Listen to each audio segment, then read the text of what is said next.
सतनाम श्री वाहिगुरु साहिब जी।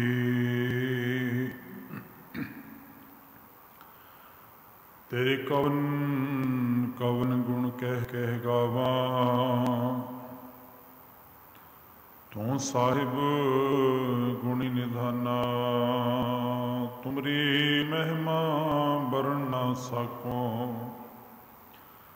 तू ठाकुर ऊंच भगवान। तुमरी महिमा बरन ना सको, तू ठाकुर ऊंच भगवान। सतनाम वाहिगुरु साहिब जी। कंधी वह न ढाए, तो भी लिखा देवना। जिधर रब रजाए, वहन तिदाऊं गो करे। कंधी वह न ढाए, तो भी लिखा देवना। जिधर रब रजाए, वहन तिदाऊं गो करे। जुग जुग अटल टवर छतर तख दे मालिक, हाजरा हजूर ज़ारा ज़हूर शब्द गुरु। धन गुरु ग्रंथ साहिब सच्चे पातशाह महाराज जी की पावन हजूरी अंदर अमृत वेले तो गुरु दरबार दियां हाजरियां भर रहे सत्संगी जनों, वड्डियां भागां वाले हो। गुरुदेव पातशाह की असीम किरपा नाल अमृत वेले के दरबार के अंदर आप जियां ने रवि बाणी का कीर्तन श्रवण किया है। चल रही लड़ीवार विचार दे विचों बाबा फरीद साहब जी का 84 नंबर सलोक है। ते बाबा फरीद साहब जी इस सलोक के अंदर जिथे रबी रजा की गल करते ने, रबी भाणे की गल करते ने, उते मनुख नूं सुचेत करते ने कि इंसान तेरे अपने कीते हुए कर्मां दा इसार है। जे मनुख अपने कीते कर्मां अनुसार दुख भुगदा है ते दुख उहदे कीते हुए कर्मां दा फल है। इहदा उलामा इहदा दोष किसी होर दे मत्थे ना मड़। ते विद्वानां ने जो इस सलोक दे नाल साखी अंकित की है, सारे विद्वान पुरुष इस गल के नाल सहमत होंदे ने। कहते कि बाबा फरीद साहब जी जिथे रबी दरवेश ने, कहते ने कि दरिया जो पानी का भर के हड़ के रूप दे विच आया, दरिया जदों वगदा है ना तो वह कंधी तो भाव कंडियां नूं भी नाल रोड़ के लैके जाता है। बाबा फरीद साहब आखते कि कंधी वहन न ढाहे, तो भी लेखा देवना। कुछ इंसान बाबा फरीद साहब को आए ते आके आखन लगे, ए फरीद तू रब दा फकीर है, तू दरवेश है, ते देख कि दरिया किवें कंधां नूं भाव के किनारियां नूं रोड़ी जा रहा है। दरिया का वेग इतना है, दरिया की रफ्तार इतनी है कि जो उन्होंने कंडे ने उन्होंने रोड़ के लैके जा रहा है। ते तू जाके इस दरिया नूं कुछ बोल बोल, क्योंकि तेरी जबान दे अंदर, तेरे बचना दे अंदर बड़ी ताकत है। तू रब दा दरवेश है, प्रभु दा फकीर है।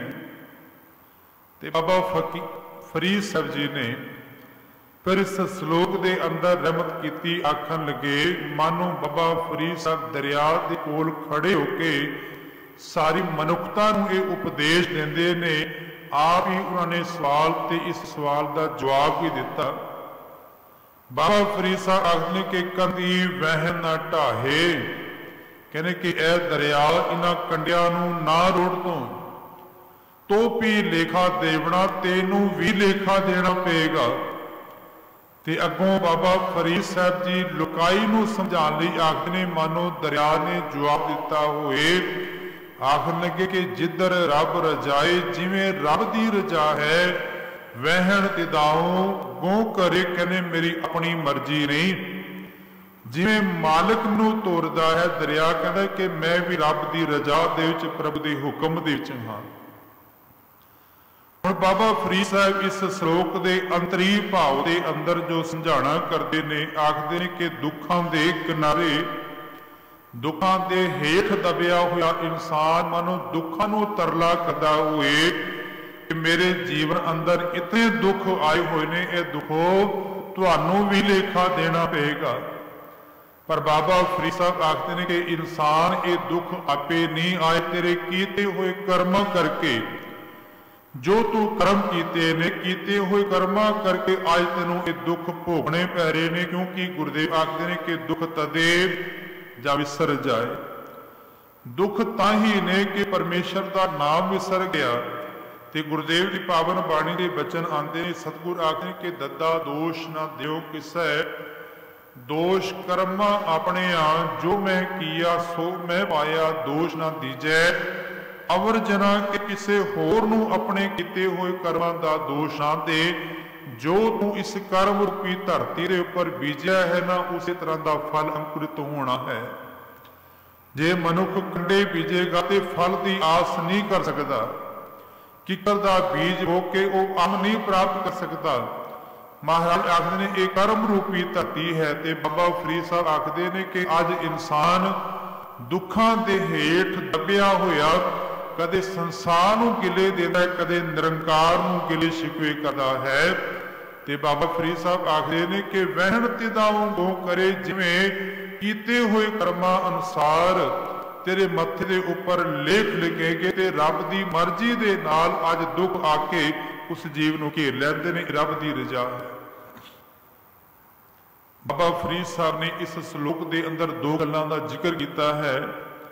एक तो रब की रजा, प्रभु का भाना, ते दूसरा वो आखते हैं कि जीव नूं परमात्मा निरंकार का नाम विसर गया, तो फिर जीव दुखी होता है, तो फिर दुखी होके वो संसार के अगे निरंकार के अगे तरले करता है। रब की रजा की गल बाबा फरीद साहब ने की, ते गुरु नानक सच्चे पातशाह आखते ने उस मालिक के हुक्म तो बिना एक पता भी नहीं हिलदा। सब कुछ उस मालिक के हुक्म दे विच, प्रभु की रजा दे च होए है।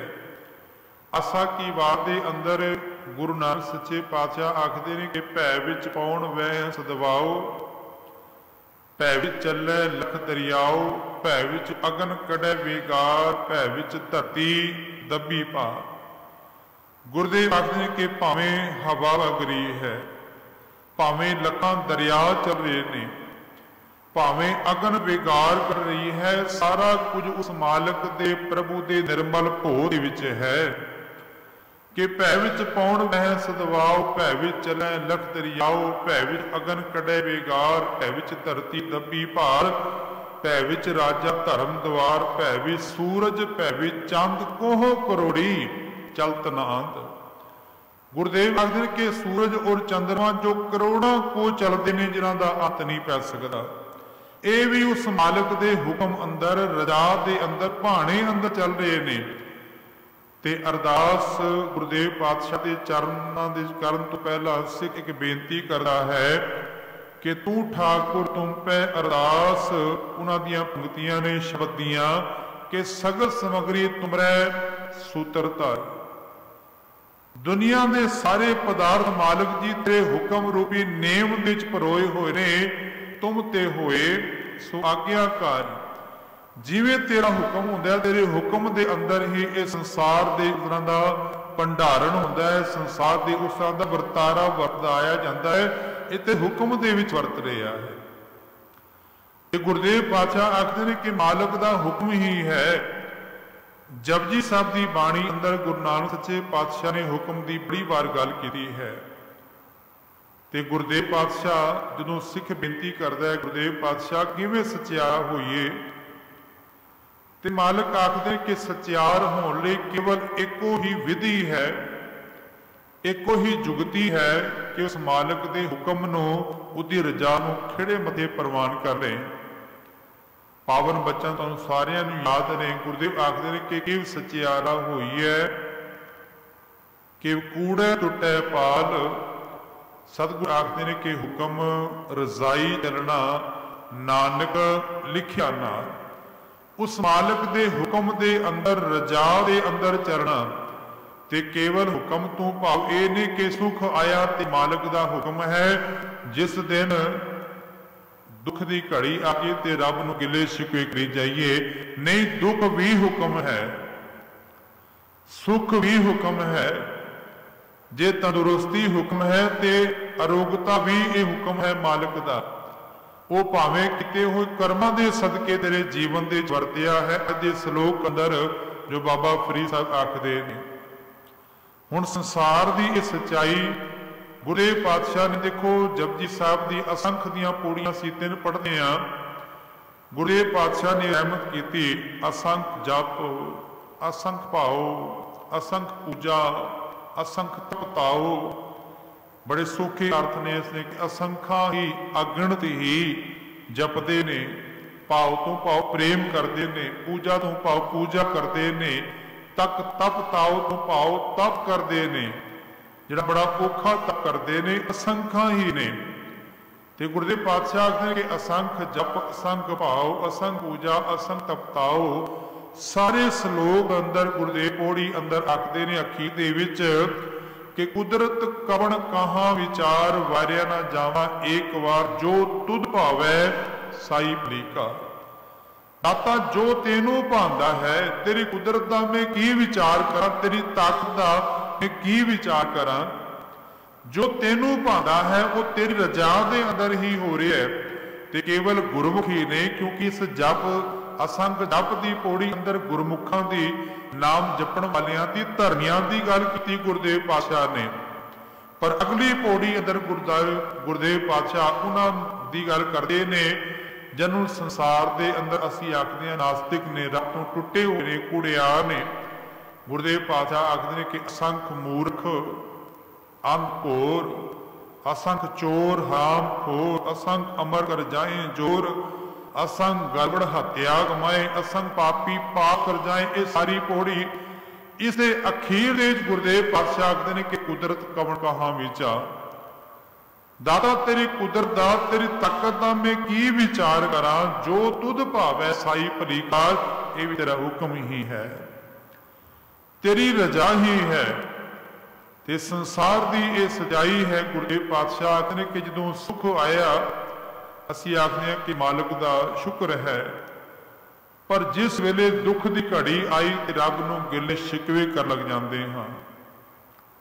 धन गुरु अर्जुन देव पातशाह ताही बाणी अंदर आखदे ना, महाराज आखदे ने कि 10 वस्तु लै पाछे पवै, एक बत कारण बिखोट गवावे, एक भी ना दे 10 भी हिरले, तो मूड़ा को कहा करे। सुख भी मालिक दे हुक्म दे विच आया है, दुख भी मालिक दे हुक्म दे विच है। पर देखो सच्चाई ये है, असी दुख नूं अजे भी भाणा मन के मनदे हां, दुख नूं अजे भी भाणा मनदे हां। पर गुरबाणी जदों पढ़दे हां ते गुरुदेव आखदे ने कि दुख सुख दोए दर कपड़े। दुख और सुख दो ऐसे कपड़े ने, जामे ने, जो हर एक जीव नूं जीवन हंडाने पैंदे ने। और आशा की वार के अंदर गुरुदेव पातशाह का बड़ा प्यारा वचन है। महाराज आखदे ने जम्मण मरना हुक्म है, जमना भी हुक्म है ते मरना भी हुक्म है। असी केवल मरने नूं ही हुक्म जा भाणा शब्द वरत लिया है। संसार तो कोई जीव चला जाए असी कहंदे जी भाणा वरत गया। मैं खिमा कर देना, जे किसी के घर बच्चे ने जन्म ले लिया हो और कहता जाए भाणा वरत गया, कहण वाले की खैर नहीं, क्योंकि असी भाणा केवल दुखों के नाल जुड़िया हुआ है। पर धन गुरु अमरदास सच्चे पातशाह पुछदे आ, वो आखदे ने जां तिस भाणा तां जम्मिया।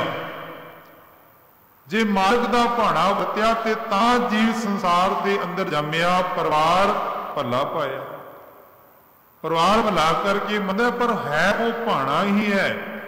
गुरुदेव आखदे ने कि कीता करना सर्व रजाई, किछ किचै जे कर सकिए, कीता भी और करना भी। जो मालिक ने कीता है और जो करना है सर रजाई, सारा कुछ रजा दे विच है।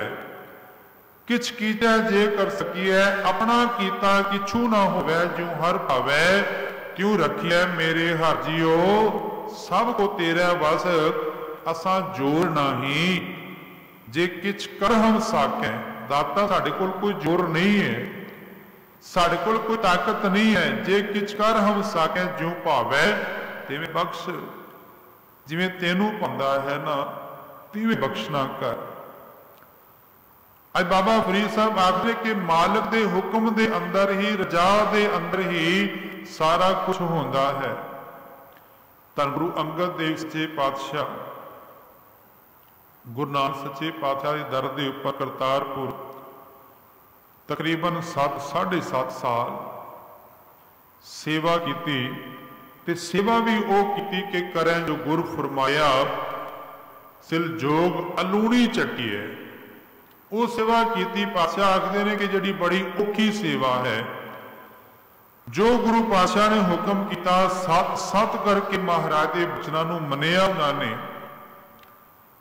ते किसी वेले सिद्धा ने सवाल किया सी, भाई लैणा जी, गुरु नानक सच्चे पातशाह दे साहबजादे बाबा श्री चंद ने, लक्ष्मी दास ने, पर गुरता कदी आप जी नूं प्राप्त हुई है। भाई लैणा जी ने हाथ जुड़ के आखन के बस दाते दे 2 वचन कमाए ने, एक भब्बा भला एक भब्बा भाणा। भाई साहब लिखते हैं कि जे गुरु नानक सच्चे पातशाह ने अधी राती कहना लैणे आ, बस्तर धो के लिया। भाई लैणा जी ने यह नहीं कहा मैं सवेरे धो लियांगा, 7 वचन करके बस्तर धोन चले गए। बस्तर धो के वापस आए, दिन ही सी चढ़िया, अजे रात ही सी। ते महाराज कहने लगे लैणिया रात ही क्यों गए, सवेरे चला जाता। ते लैणा जी आखन लगे दाता भुलोगे, मेरे वर्गा होंदा ते उन्हें कहना सी कि रात नूं जगा के मेनू भेज दिता है। पर भाई लैणा जी आखन के दाता भुलो हो गई, 2 भब्बे कमाए, मेरा मालिक इन्हां गल्लां ते रिझ गया। पर हकीकत है कि भाई लैणा जी ने औखी सेवा की। बाहर बारिश लगी हुई है ते बाबा नानक आखदे ने कि दीवार कच्ची जी है, मिट्टी गाली दी चढ़नी शुरू करो।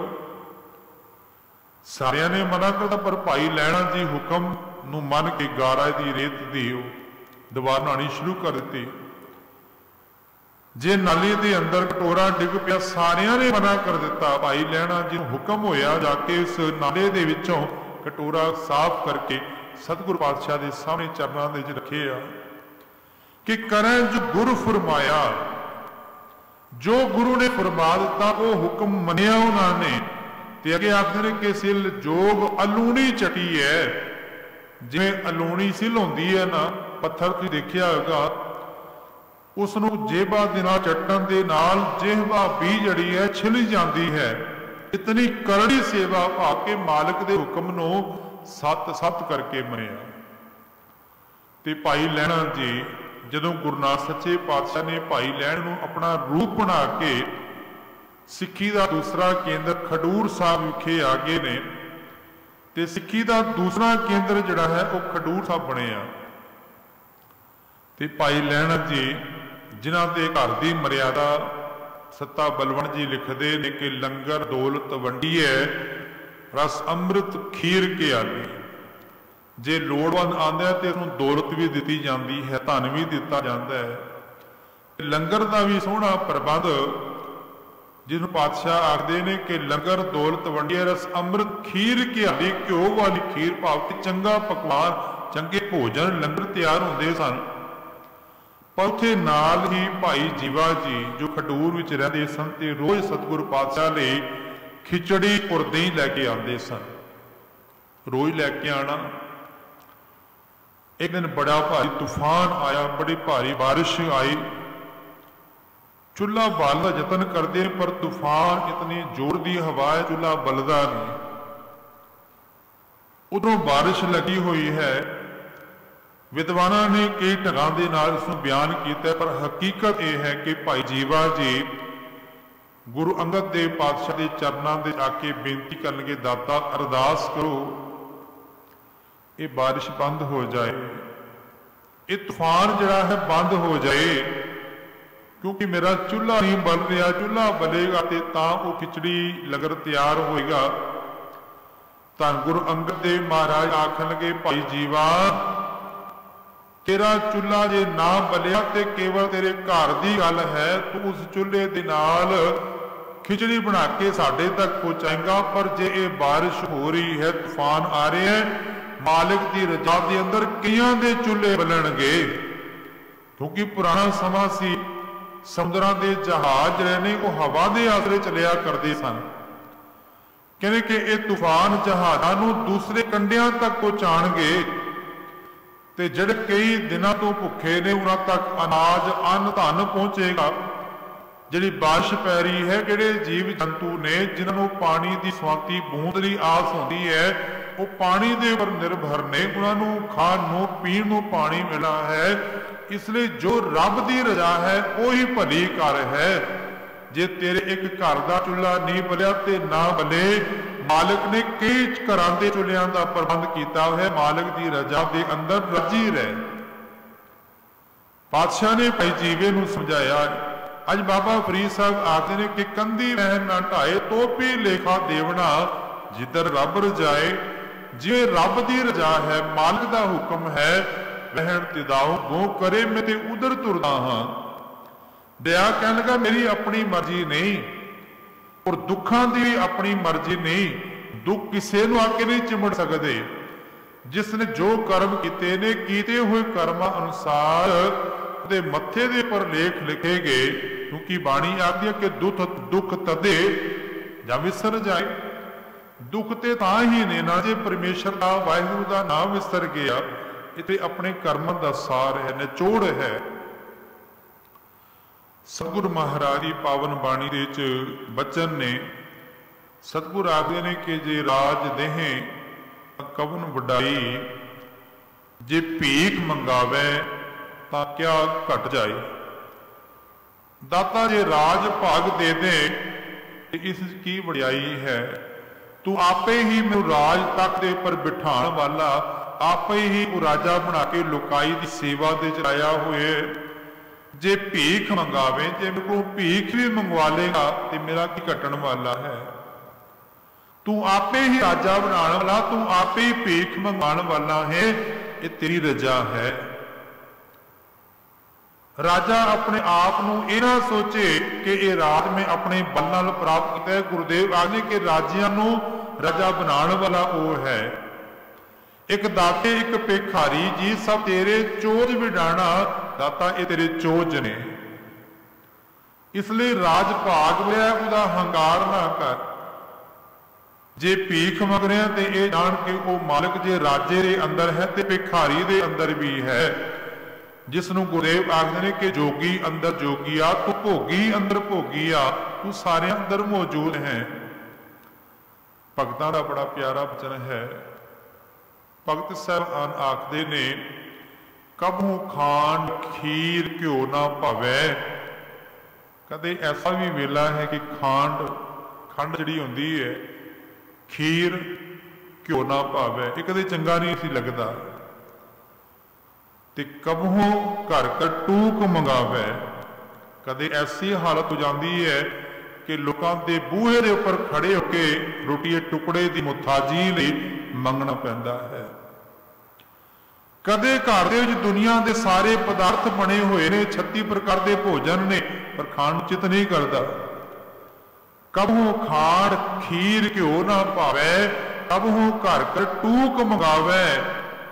ते अगे गुरुदेव पातशाह आखदे कि कबहू महाराज आखदे ने कि चने बिनावै। पूर्ण चने बिनावै तो भाव है कि जिवें कूड़े दे विच चने पे होंदे ने।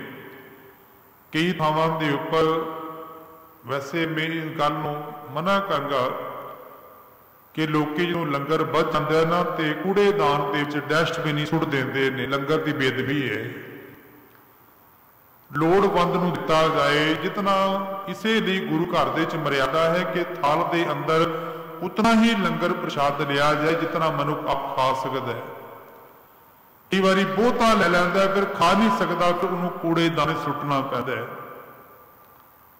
हिंदुस्तान की धरती पर सारे पेट भर के राती नहीं सोंदे।